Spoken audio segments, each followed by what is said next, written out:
Football নিয়ে কিছু কথা বলি। আমাকে ক্ষমার দৃষ্টিতে দেখবেন যদি ভুল করে থাকি। আমি বলতে চাচ্ছি, আমাদের দেশে এই পর্যন্ত যত কোচ এসেছে ফুটবলে, তারা কি সকলে বিলেন হয়ে যায়? তারা কি সিন্ডিকেটের সাথে জড়িয়ে যায়? এই সমাধানগুলো কি আজও পর্যন্ত করা যায়নি? আমেরিকা থেকে দুইজন ভাই এসেছে বাংলাদেশের প্রতিনিধিত্ব করার জন্য। একজন ভাইকে মাঠে খেলার সুযোগ দিচ্ছে, দুইটা ম্যাচ হলো, সেই দুইটা ম্যাচে খেলেছে, একটা পাকিস্তান আর একটা ইন্ডিয়ার সঙ্গে। নেক্সট ম্যাচ সেমিফাইনাল নেপালের সাথে। অনূর্ধ্ব-20 দলের দুইজন ভাই প্রতিনিধিত্ব করবেন, সেখানে একজনকে খেলানো হচ্ছে, আরেকজনকে সাইড বেঞ্চে বসিয়ে রাখা হচ্ছে। এটা কি বিলেনের কাজ? কোচ কি আমাদের দেশে আসলে বিলেন হয়ে যায়? তারা কি সিন্ডিকেটের সাথে জড়িয়ে গেলে এমন কাজটাই করে?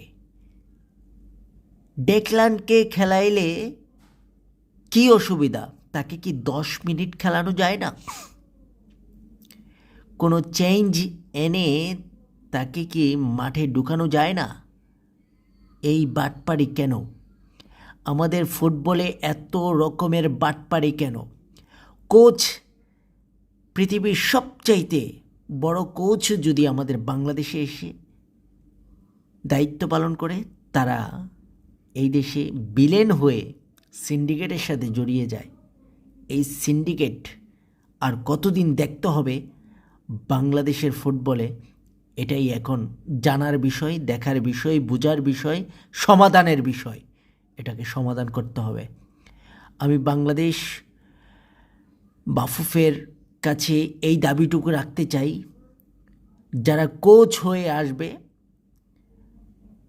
এইখানে যেন কোনো সিন্ডিকেটের সাথে যেন কোনো কোচ জড়াতে না পারে, সেদিকে দৃষ্টি রাখার জন্য আমি বিনীতভাবে অনুরোধ করছি বাফুফেকে।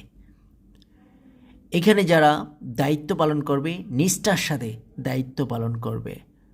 এটি বাংলাদেশ, সবার আগে বাংলাদেশ, এই কথাটা মাথায় রেখে এই দেশের ফুটবলকে এগিয়ে নিয়ে যেতে হবে।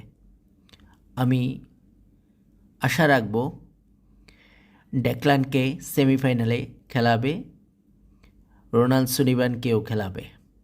এটাই আমার প্রত্যাশা। ভালো থাকবেন, সুস্থ থাকবেন, এই কামনা এখানকার মতন এই পর্যন্তই। আল্লাহ হাফিজ। আসসালামু আলাইকুম।